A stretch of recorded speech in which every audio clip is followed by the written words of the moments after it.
Hello everyone, मैं हूं आपकी स्टोरी टेलर एएसआर और आप सुन रहे हैं एक रिश्ता ऐसा भी, जिसके प्रीवियस पार्ट में हमने देखा था कि जो प्रज्ञा होती है उसका अनाया की एज अ पीए ऑफिस में पहला दिन होता है। जैसे ही वो ऑफिस जाती है, जो अनाया होती है वो पूरा दिन उसे बहुत ज़्यादा परेशान करती है। जैसा कि अनाया ने उससे कहा था कि वो उससे बदला लेगी, तो वो पहले दिन से ही अपना बदला लेना शुरू कर देती है। वो प्रज्ञा की बनाई हुई कॉफ़ी को बार बार रिजेक्ट कर रही होती है और उसे बार बार दोबारा दोबारा कॉफ़ी बनाने को बोल रही होती है, जिसकी वजह से प्रज्ञा जो है वो काफ़ी थक जाती है। लंच टाइम के बाद अनाया को उसकी दादी का कॉल आता है, जो कि उसे बताती हैं कि उसकी शादी और उसकी सगाई की जो डेट है वो फिक्स हो चुकी है। 2 दिन बाद उसकी सगाई है।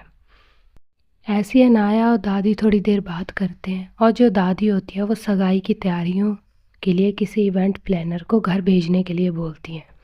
जो अनाया होती है वो भी दादी की बात मान जाती है। वो थोड़ी देर कुछ सोचती है, उसके बाद वो प्रज्ञा से कहती है कि आज शाम को तुम्हें मेरे साथ घर चलना है। ऐसे ही ये जो ऑफिस का टाइम होता है वो बीत जाता है, शाम का टाइम होता है। जो अनाया होती है वो प्रज्ञा को अपने साथ लेकर अपने घर जाने के लिए निकल जाती है।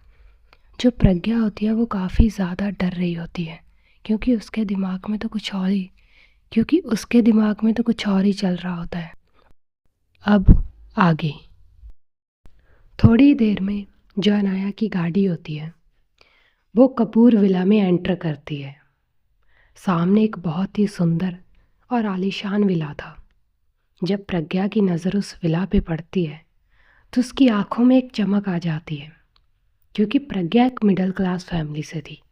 उसने इतने बड़े बड़े और इतना खूबसूरत घर कभी नहीं देखे थे, और अगर देखे भी थे तो सिर्फ दूर से। लेकिन आज जब वो इतनी करीब से अपनी आंखों के सामने इतने खूबसूरत विला को देखती है ना, तो उसे बहुत अच्छा लगता है। वो बस एक टक उस विला को देखे जा रही होती है। तभी थोड़ी देर बाद जो अनाया की गाड़ी होती है वो उस विला के सामने आकर रुकती है। जो अनाया होती है वो प्रज्ञा की तरफ देखती है, लेकिन प्रज्ञा का ध्यान तो सिर्फ उस विला में था। वो एक टक उस विला को देखे जा रही थी। तभी जो अनाया होती है वो प्रज्ञा को हिलाती है और प्रज्ञा से कहती है, ओह हेलो, कहाँ खो गई हो? हम पहुँच गए हैं, उतरो। जब प्रज्ञा अनाया की ये बात सुनती है ना, तो उसके अंदर जो घबराहट थी ना वो फिर से वापस आ जाती है। जो प्रज्ञा होती है उसे काफ़ी ज़्यादा डर लग रहा होता है। उसे लग रहा होता है पता नहीं अनाया उसे अंदर ले जाकर उसके साथ क्या करेगी। उसे लग रहा होता है कि पता नहीं अनाया उसे अंदर ले जाकर उसके साथ क्या करेगी। जो प्रज्ञा होती है वो उतर नहीं रही होती, वो अभी भी गाड़ी में बैठी होती है। जो अनाया होती है वो गाड़ी से उतरती है, और जैसे ही वो गाड़ी से उतरकर अंदर जाने लगती है तो वो देखती है कि प्रज्ञा अभी भी गाड़ी में बैठी हुई है, वो उतरी नहीं है। जो अनाया होती है वो प्रज्ञा के पास जाती है, उसकी साइड का जो डोर होता है वो ओपन करती है और प्रज्ञा से कहती है, अब तुम्हारे लिए क्या मुहूर्त निकलवाऊँ? उतरना नहीं है क्या गाड़ी से? उतरो। तभी जो प्रज्ञा होती है वो डरते हुए अनाया से कहती है कि सॉरी मैम, जो कुछ भी हुआ उसके लिए सॉरी। वो जो प्रज्ञा होती है ना वो बार बार बस सॉरी सॉरी बोले जा रही होती है। वो इतनी ज़्यादा डरी और इतनी ज़्यादा नर्वस होती है ना कि उसे ये भी समझ नहीं आ रहा होता कि वो क्या बोल रही है। तभी जो अनाया होती है वो प्रज्ञा से कहती है, तुम पागल वागल हो क्या, या तुम्हें दौरे वारे पड़ते हैं? तभी जो प्रज्ञा होती है वो अनाया से कहती है, जी जी जी जी जी, क्या बहकी बहकी बातें कर रही हो? हाँ, चुपचाप गाड़ी से उतरो और अंदर चलो, मेरा दिमाग ख़राब मत करो, वरना मुझसे बुरा कोई नहीं होगा। ये बात तो मुझे तुम्हें बताने की ज़रूरत नहीं है ना। जब अनाया ऐसे बोलती है ना तो जो प्रज्ञा होती है वो डर जाती है। वो जल्दी से गाड़ी से उतरती है और अनाया के पीछे पीछे जाने लगती है। अनाया और प्रज्ञा जो होते हैं वो थोड़ी देर में विला के अंदर पहुंच जाते हैं। जब अनाया अंदर जाती है तो वो देखती है कि सामने इस सोफ़े पर अनाया की जो दादी हैं वो बैठी हुई हैं। जो अनाया होती है वो अपनी दादी के पास जाती है, उन्हें नमस्ते करती है और अपनी दादी से कहती है, दादी आपको सगाई की तैयारियों के लिए एक इवेंट प्लानर चाहिए था ना, तो ये लीजिए, यह है प्रज्ञा, मेरी पर्सनल सेक्रेटरी। आपको जो भी काम है आप इसे बोल सकती हैं, ये सारी तैयारियां करवा देगी। फ़िलहाल मैं थक चुकी हूँ, मुझे आराम करना है तो मैं ऊपर जा रही हूँ। आपको जो भी काम है आप इसे बता दीजिएगा और जैसी तैयारियां करवानी है इसे करवा लीजिएगा। इतना बोलकर जो अनाया होती है वो तो ऊपर चली जाती है। जो प्रज्ञा होती है वो वहाँ पे खड़ी होती है। दूसरी तरफ प्रज्ञा, वो शॉक भी होती है और कंफ्यूज भी होती है। वो इन्हीं दोनों इमोशन के साथ वहाँ पे खड़ी होती है। उसे समझ नहीं आ रहा होता कि ये सब क्या हो रहा है। अनाया ने अभी अपनी दादी से क्या बोला, क्योंकि प्रज्ञा के दिमाग में तो कुछ और ही चल रहा होता है। उसे लग रहा होता है कि जो अनाया है वो उसे अपने घर पे लेकर आई है, तो इसका मतलब कि वो उसके साथ फिज़िकल होना चाहती है, क्योंकि जैसा नैना ने उसे बताया होता है अनाया के बारे में, तो उसे तो ऐसा ही लग रहा होता है। लेकिन यहाँ पे तो कुछ और ही चल रहा होता है, तो प्रज्ञा को समझ नहीं आ रहा होता कि ये सब हो क्या रहा है। तभी जो अनाया की दादी होती हैं वो प्रज्ञा को अपने पास बुलाती हैं। जो प्रज्ञा होती है वो अनाया की दादी के पास जाती है, उनसे मिलती है, उन्हें नमस्ते करती है, उनके पैर छूती है। जो अनाया की दादी होती है जब प्रज्ञा का ये जेस्चर देखती है ना तो उन्हें काफ़ी अच्छा लगता है। जो अनाया की दादी होती हैं जब वो प्रज्ञा से मिलती है ना तो वो पहचान जाती हैं प्रज्ञा को कि ये तो वही लड़की है जिसने मंदिर में उनकी हेल्प की थी। और जब प्रज्ञा अनाया की दादी से मिलती है ना तो वो भी अनाया की दादी को पहचान जाती है कि ये तो वही दादी हैं जिनकी मदद उसने उस दिन की थी। जो प्रज्ञा होती है वो अपने मन में ही सोचती है, क्या ये अनाया की दादी हैं? तभी जो अनाया की दादी होती है वो प्रज्ञा से कहती है, अरे बेटा तुम तो वही हो ना जिसने उस दिन मंदिर में हमारी मदद की थी। तभी जो प्रज्ञा होती है वो स्माइल करती है और दादी से कहती है कि जी दादी मैं वही हूँ। तभी जो अनाया की दादी होती हैं वो प्रज्ञा से कहती हैं, अरे अरे तुमने मुझे बताया नहीं कि तुम अनाया के लिए काम करती हो। तभी जो प्रज्ञा होती है वो अनाया की दादी से कहती है कि दादी मुझे भी नहीं पता था कि आप अनाया मैम की दादी हैं। जो अनाया की दादी होती है वो प्रज्ञा से कहती है कि चलो कोई बात नहीं, वैसे मुझे बहुत अच्छा लगा कि तुम आई। अब मुझे टेंशन लेने की कोई ज़रूरत नहीं है, क्योंकि मुझे पता है कि तुम ये तैयारियां बहुत अच्छे से करोगी। जो प्रज्ञा होती है वो स्माइल करती है और कहती है कि दादी वैसे मुझे करना क्या है, एक बार आप मुझे अच्छे से डिटेल में बता दीजिए, मैं वैसे वैसे ही करूँगी ताकि मुझसे कोई गलती ना हो। जो दादी होती है वो प्रज्ञा से कहती है, बेटा 2 दिन बाद अनाया की सगाई है तो उसी की तैयारियां करनी है। और उसके बाद जो दादी होती है वो डिटेल में प्रज्ञा को बताने लगती है कि उसे कैसी कैसी तैयारियां करनी है। जो प्रज्ञा होती है वो भी दादी की सारी बात सुन रही होती है और अच्छे से समझ रही होती है। तभी जो दादी होती है वो कहती हैं कि बेटा तुम्हें समझ में आ गया ना कि तुम्हें क्या क्या करना है। तभी जो प्रज्ञा होती है वो कहती है कि जी दादी मुझे सब कुछ समझ में आ गया और आप टेंशन मत लीजिए, सब कुछ हो जाएगा। तभी जो दादी होती हैं वो स्माइल करती हैं और प्रज्ञा के सर पे हाथ रखते हुए कहती हैं कि मुझे तुम पे यकीन है बेटा कि तुम्हें तैयारियां बहुत अच्छे से करोगी। इतना बोलकर जो दादी होती हैं वो भी प्रज्ञा की तरफ एक स्माइल करती हैं। जो अनाया की दादी और प्रज्ञा होते हैं वो ऐसे ही सोफे पर बैठे बातें कर रहे होते हैं। तभी थोड़ी देर बाद ऊपर से जो रिया होती है ना वो आती है। वो काफ़ी मस्ती करते हुए आ रही थी। तभी जो रिया होती है वो दादी के पास आती है, उनके पास बैठती है और दादी से कहती है कि दादी ये कौन है। तभी जो दादी होती हैं वो रिया को बताती हैं, बेटा ये वही है जिसके बारे में मैंने आपको बताया था कि मुझे मंदिर में मिली थी और इस लड़की ने मेरी मदद की थी। इसका नाम है प्रज्ञा। और तुम्हें पता है ये तुम्हारी दीदू अनाया के लिए काम करती है। तभी जो रिया होती है वो प्रज्ञा से मिलती है और कहती है कि हाय दी, मैं रिया, रिया कपूर, अनाया दी की छोटी बहन। तभी जो प्रज्ञा होती है वो कहती है कि हाय रिया मैम। तभी जो रिया होती है वो कहती है कि मैम, मैं आपकी कोई मैम वैम नहीं हूँ, मुझे सिर्फ रिया बोलिए, और वैसे भी मैं तो आपसे छोटी हूँ, तो मैं तो आपकी छोटी बहन जैसी हुई ना, सो जस्ट कॉल मी रिया। तभी जो प्रज्ञा होती है वो कहती है कि ओके। ऐसे ये प्रज्ञा और रिया होते हैं ना, ये दोनों बातें कर रहे होते हैं। ऐसे ही बातें करते करते जो प्रज्ञा और रिया है ना, इन दोनों की बहुत अच्छी बॉन्डिंग हो जाती है, बहुत अच्छी दोस्ती हो जाती है। क्योंकि हमारी जो प्रज्ञा है ना, वो इनोसेंट और क्यूट तो है, लेकिन रिया की तरह उसमें भी काफ़ी बचपना है, वो भी काफ़ी मस्तीखोर है। तो इसी तरह ऐसे ही प्रज्ञा और रिया की ना काफ़ी अच्छी बॉन्डिंग हो जाती है। तभी जो रिया होती है ना, वो प्रज्ञा से कहती है कि चलो दीदू, चलो प्रज्ञा दी, आप ना मेरे साथ मेरे रूम में चलो, मैं आपको अपना रूम दिखाती हूँ। तभी जो प्रज्ञा होती है वो रिया से कहती है कि ठीक है। इतना बोलकर जो प्रज्ञा होती है वो खड़ी हो जाती है। तभी जो दादी होती है वो कहती है कि ठीक है, तुम लोग रिया के रूम में जाओ, प्रज्ञा बेटा मैं तुम्हारे लिए कुछ खाने को भिजवाती हूँ।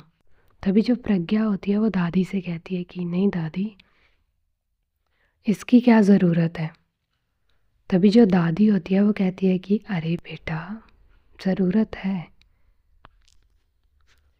अरे बेटा, तुम ऑफिस से सीधा यहाँ पे आई हो, तुम्हें भूख भी तो लगी होगी ना, तो तुम कुछ खा लो, और उसके बाद वैसे भी तुम्हें बहुत सारा काम करना है। जो प्रज्ञा होती है उसे भूख तो लगी होती है, नो डाउट, उसे बहुत ज़्यादा भूख लगी होती है, क्योंकि अनाया ने उसे लंच भी नहीं करने दिया होता। तभी जो प्रज्ञा होती है वो कुछ नहीं कहती, और जो रिया होती है ना, वो उसे खींचकर अपने कमरे में ले जाने लगती है। ऐसे ही प्रज्ञा और रिया ये दोनों बातें करते करते रिया के कमरे में जा रहे होते हैं।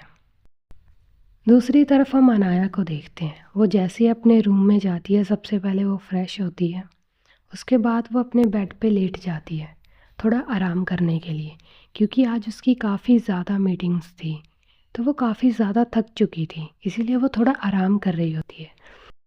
इस तरफ रिया और प्रज्ञा ये रिया के रूम में होते हैं, और ये दोनों काफ़ी मस्ती करते हैं, एक दूसरे से बातें करते हैं। थोड़ी देर बाद जो सर्वेंट होता है वो कुछ खाने के लिए लेकर आता है। जो प्रज्ञा होती है वो थोड़ा बहुत खाती है, क्योंकि उसे काफ़ी ज़्यादा हेजिटेशन हो रही थी ऐसे किसी के घर में खाना खाना, स्पेशली जब वो घर आपकी बॉस का हो, तो उसे काफ़ी ज़्यादा हेजिटेशन हो रही थी। लेकिन जो रिया होती है वो उसे काफ़ी अच्छे से कंफर्टेबल करती है। जो प्रज्ञा होती है वो थोड़ा बहुत खाती है। उसके थोड़ी देर बाद जो प्रज्ञा और रिया होते हैं वो नीचे आते हैं। नीचे आने के बाद जो प्रज्ञा होती है वो अपने काम में लग जाती है, क्योंकि 2 दिन बाद सगाई थी और तैयारियां बहुत सारी करनी थी, तो बहुत सारे काम थे। तो वो नीचे आती है और अपने काम में लग जाती है। वो डेकोरेशन वाले को, केटरिंग वाले को, सब लोगों को कॉल कर रही होती है और सब लोगों से बातें कर रही होती है। ये जो दिन होता है वो ऐसे ही बीत रहा होता है। अब शाम के 7 बज जाते हैं। जो अनाया होती है वो अपने कमरे से नीचे आती है। जब वो नीचे आती है तो वो देखती है कि जो दादी होती हैं वो प्रज्ञा को जाने के लिए बोल रही होती हैं। जो दादी होती हैं वो प्रज्ञा से कहती हैं, बेटा अब तुम्हें घर जाना चाहिए, बाकी काम कल आकर कर लेना, अब शाम हो चुकी है, शाम के 7 बज रहे हैं, तुम्हें टाइम से अपने घर जाना चाहिए। तभी जो अनाया होती है वो भी दादी और प्रज्ञा के पास आती है और प्रज्ञा से कहती है, ऑफ कोर्स दादी बिल्कुल सही कह रही है मिस प्रज्ञा, आपको घर जाना चाहिए, बाकी काम कल कर लीजिएगा। ये बोलकर जो अनाया होती है वो प्रज्ञा के करीब आती है और प्रज्ञा से कहती है, और हाँ मिस प्रज्ञा, कल टाइम से ऑफिस आ जाना, क्योंकि कल बहुत काम है। और याद रहे, माना कि तुम्हें दादी ने डेकोरेशन का काम दिया है, ये ज़रूरी है, नो डाउट, लेकिन ऑफिस का काम इससे कहीं ज़्यादा ज़रूरी है। तो तुम्हें इस काम के साथ साथ ऑफिस का काम भी मैनेज करना है। अगर दादी ने तुम्हें ये डेकोरेशन का काम दिया, इसका मतलब ये नहीं है कि मैं तुम्हें ऑफिस का काम नहीं दूंगी। तुम्हें दोनों काम एक साथ मैनेज करने हैं और आई डोंट नो कि तुम ये कैसे करोगी। तुम्हें ये करना ही होगा, तुम्हारे पास और कोई ऑप्शन नहीं है, समझी। जब प्रज्ञा नायक की ये बात सुनती है ना, तो प्रज्ञा का तो दिमाग खराब हो जाता है। उसे समझ नहीं आ रहा होता कि अब वो क्या करे। वो ऑफिस का काम और ये डेकोरेशन का काम एक साथ कैसे मैनेज करेगी। 2 दिन बाद सगाई है, वो इतनी सारी तैयारियां कैसे करेगी, और साथ में ऑफिस का काम भी तो करना है। लेकिन जो प्रज्ञा होती है वो अनाया से कुछ नहीं कहती। वो कहती है कि जी मैम, हो जाएगा। इतना बोलकर जो प्रज्ञा होती है वो दादी से कहती है कि ठीक है दादी, मैं चलती हूँ। तभी जो अनाया होती है वो कहती है कि रुको, ड्राइवर तुम्हें छोड़ आएगा। इतना बोलकर जो अनाया होती है वो ड्राइवर को बुलाती है और उसे प्रज्ञा को उसके घर छोड़ने के लिए कहती है। जो प्रज्ञा होती है वो भी गाड़ी में बैठती है और वहाँ से अपने घर के लिए निकल जाती है। प्रज्ञा तो वहाँ से चली जाती है। प्रज्ञा के जाने के बाद जो अनाया होती है वो दरवाजे की तरफ देखती है और उसके चेहरे पर आती है एक डेविल स्माइल, क्योंकि ये सब अनाया का प्लान होता है। अनाया ने जानबूझकर ये जो डेकोरेशन का काम होता है ना, वो प्रज्ञा को दिया होता है ताकि वो प्रज्ञा से ऑफिस में ऑफिस का काम भी करवाए और साथ में ये डेकोरेशन का काम भी, ताकि प्रज्ञा को 1 मिनट भी रेस्ट करने का ना मिले और वो इतनी ज़्यादा थक जाए। जो प्रज्ञा होती है वो फ्रस्ट्रेशन में आकर खुद ही ये जॉब छोड़ने का डिसाइड कर ले। लेकिन अनाया तब भी उसे इस जॉब से निकालेगी नहीं, उसे रिज़ाइन नहीं करने देगी जब तक प्रज्ञा खुद घुटनों पर गिड़गिड़ाकर उससे माफ़ी नहीं मांगती उस दिन के थप्पड़ के लिए। जो अनाया होती है वो यही सब सोच रही होती है। दूसरी तरफ प्रज्ञा वो गाड़ी में होती है। वो बहुत ज़्यादा थक चुकी होती है।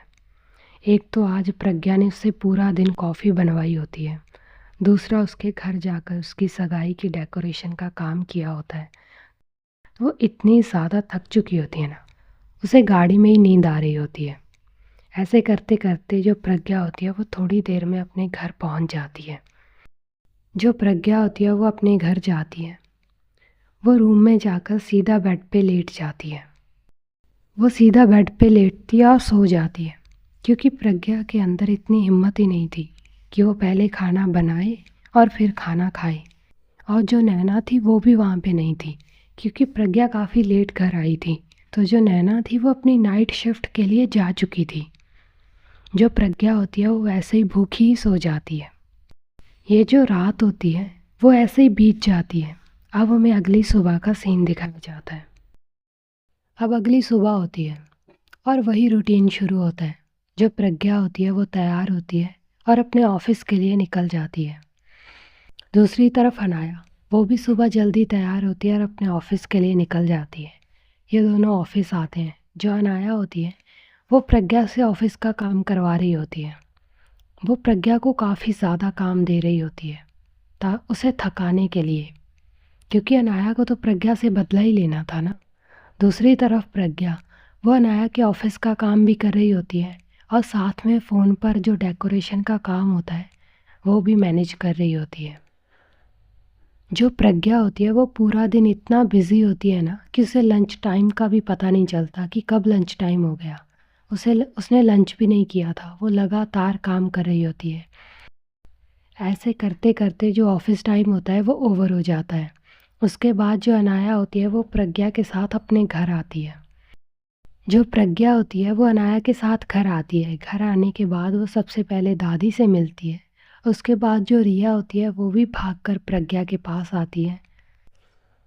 जो प्रज्ञा होती है वो भी काफ़ी वार्मली जो होती है वो रिया से मिलती है।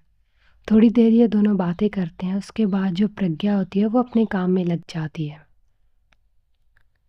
दूसरी तरफ अनाया, वो तो वहाँ से अपने रूम में चली जाती है। जो प्रज्ञा होती है वो काफ़ी डेडिकेशन से अपना जो काम होता है वो कर रही होती है। वो काफ़ी अच्छे से डेकोरेशन करवा रही होती है। अब हम टाइम को थोड़ा आगे करते हैं। ऐसे ये जो 2 दिन होते हैं ना वो बीत जाते हैं। इन 2 दिनों में क्या हुआ होता है कि जो प्रज्ञा होती है वो घर नहीं गई होती, क्योंकि अनाया ने उसे घर जाने नहीं दिया होता, क्योंकि डेकोरेशन का जो काम होता है ना वो काफ़ी ज़्यादा पेंडिंग होता है और सगाई में सिर्फ 1 दिन बचा होता है, जिसकी वजह से जो अनाया होती है वो प्रज्ञा को घर नहीं जाने देती, जिसकी वजह से प्रज्ञा को रात को भी काम करना पड़ता है और वो बहुत ज़्यादा थक चुकी होती है। लेकिन अब जो डेकोरेशन का जितना भी काम होता है वो हो चुका होता है। अब होता है सगाई का दिन। अब डेकोरेशन का जो जितना भी काम होता है वो हो चुका होता है, इसीलिए जो प्रज्ञा होती है वो सुबह-सुबह सबसे पहले अपने घर के लिए निकल जाती है। वो अपने घर जाती है, 3-4 घंटे जो होता है वो आराम से सोती है, नींद लेती है। जो नैना होती है वो जब प्रज्ञा को ऐसे देखती है ना, वो देखती है कि प्रज्ञा कितनी ज़्यादा थक चुकी है। उसकी आँखों के नीचे डार्क सर्कल हो गए हैं। वो ठीक से सोई नहीं है, ना ही उसने ठीक से खाया पिया है, तो उसे प्रज्ञा के लिए काफ़ी बुरा लगता है। लेकिन अब वो कर भी क्या सकती थी, उसके हाथ में कुछ था ही नहीं। तभी जो नैना होती है वो सोचती है कि चलो आज ना मैं प्रज्ञा के लिए अपने हाथों से खाना बनाती हूँ। तभी जब प्रज्ञा 3-4 घंटे बाद उठती है ना, तो वो देखती है कि नैना ने उसके लिए खाना बनाया है। तो प्रज्ञा को काफ़ी अच्छा लगता है, क्योंकि फैमिली के नाम पर प्रज्ञा के पास सिर्फ उसके पापा थे और उसकी एक बेस्ट फ्रेंड नैना थी। उसके पास और कोई था ही नहीं। तभी जो प्रज्ञा होती है उसे काफ़ी अच्छा लगता है। वो नैना के साथ बैठकर खाना खाती है। उसके बाद जो प्रज्ञा होती है वो नैना से कहती है कि नैना, क्या आज तू छुट्टी ले सकती है? तभी जो नैना होती है वो प्रज्ञा से कहती है कि क्यों, कुछ काम है क्या? तभी जो प्रज्ञा होती है वो कहती है कि हाँ, एक्चुअली वो क्या है ना कि आज अनाया मैम की सगाई है, तो मुझे तो सगाई में जाना होगा। अब मैं तो इवेंट प्लानर हूँ, मुझे तो जाना होगा, सारा काम देखना होगा वहाँ पे जाकर, और वहाँ पे इतने बड़े-बड़े लोग आएँगे, तो मुझे काफ़ी अजीब लगेगा, मैं अकेली रह जाऊँगी वहाँ पे। तो तू भी मेरे साथ चल ना, और वैसे भी मेरी हेल्प हो जाएगी। तभी जो नैना होती है वो भी सोचती है कि हाँ, प्रज्ञा कह तो ठीक रही है, और वैसे भी प्रज्ञा 2 दिन से ठीक से सोई नहीं है, तो उसे जाना चाहिए प्रज्ञा की हेल्प करने के लिए। जो नैना होती है वो भी मान जाती है। जो नैना होती है वो प्रज्ञा के साथ जाने के लिए मान जाती है। वो अपने होटल से छुट्टी लेती है। थोड़ी देर बाद ये दोनों तैयार होते हैं और अनाया के घर जाने के लिए निकल जाते हैं।